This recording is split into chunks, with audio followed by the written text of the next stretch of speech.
Me and Maul made this group back in 2015. Back when we were part of the Brave New Voices competition, which we won. You know.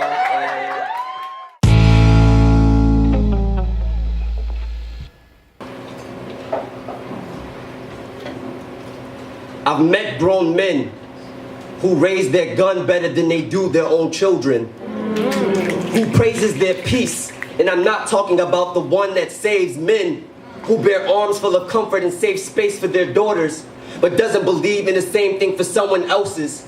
You can't practice what you preach, then go find church and staring at women who walk past like objectives, like objects, like they can't object to the cat calls you give out like sermons. It's ironic how your amens are caught inside your misogyny. Question: if men like you disrespect every woman whose legs they've come from, how is it that you treat your mother? Question: how is it that you don't love these hoes and only your homies, but you rock homophobia like those new Jordans your child support paid for? I bet you spend so many moons repping your set you don't even know what your own son looks like. I don't understand you so-called real niggas, self-proclaimed soldiers, always finding war in the streets but ignoring the ones going on in your own houses.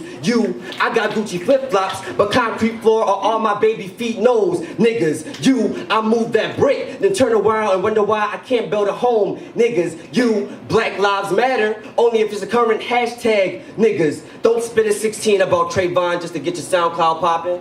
Don't claim your mixtape is fire and you ignore the flames burning around your community and the ashes of black bodies under your feet that you just see as asphalt. Don't brag about the Benz, Ferraris, or Lambos that you can't afford.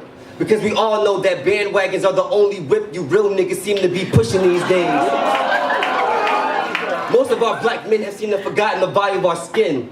The gold, the resilience, the fight in each breath we take that we are kings. Our crowns are gangster. Even when they have us down Rodney, we will stand Martin Luther. March through these streets with something more powerful than these guns. March through with all black women, all black girls, all black boys. I promise you the only thing I stay strapped with is my black pride. Because we are more than a prescriptive epitaph. We are more than a target.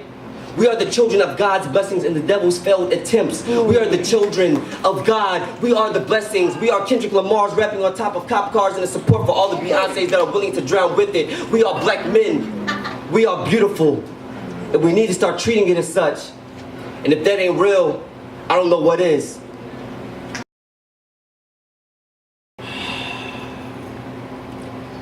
I'm used to putting my hands together to make it rain blood. Used to seeing this blood amass into a puddle and bodies slaying my brother into it.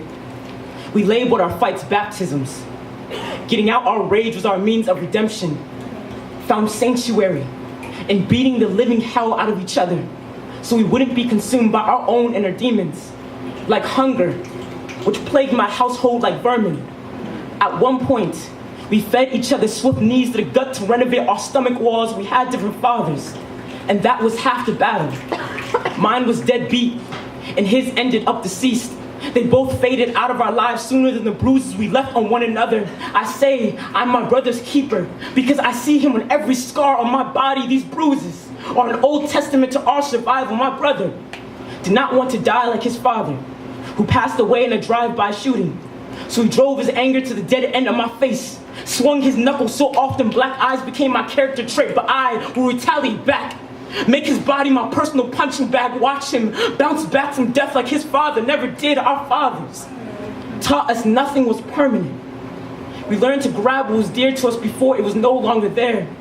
So we grappled each other's necks, and sometimes we went to sleep more comfortably in our chokeholds and pillows. Jaden, I'm sorry I cannot be the bigger brother sometimes. You were taller than me, so I wanted to beat you down to size. I wanted to beat the bastard out of myself. We were always given a Bible to read after we fought.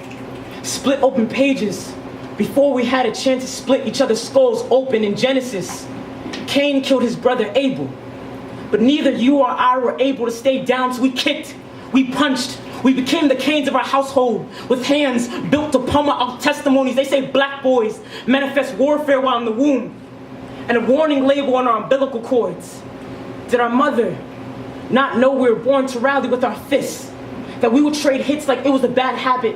Like it was in our trajectory to overdose on pain. Did she not realize our fighting days rebirth us? That I would become a poet and you a wrestler. We're still addicted to slamming things on stage and bleeding afterwards. We heal through headlocks and hyperboles. Jaden, you taught me resilience, that I could pen this poem in 3 minutes, and you could pin someone down in 3 seconds, and the aftermath will make us feel like champions. Like our scars, our souvenirs finally worth keeping. Jaden, you taught me brotherhood. That even if our brotherhood was a constant warfare, our brotherhood was the punchline to poverty. Our brotherhood was a KO to being fatherless. Our brotherhood was having each other's backs. Even if at one point we tried to break them.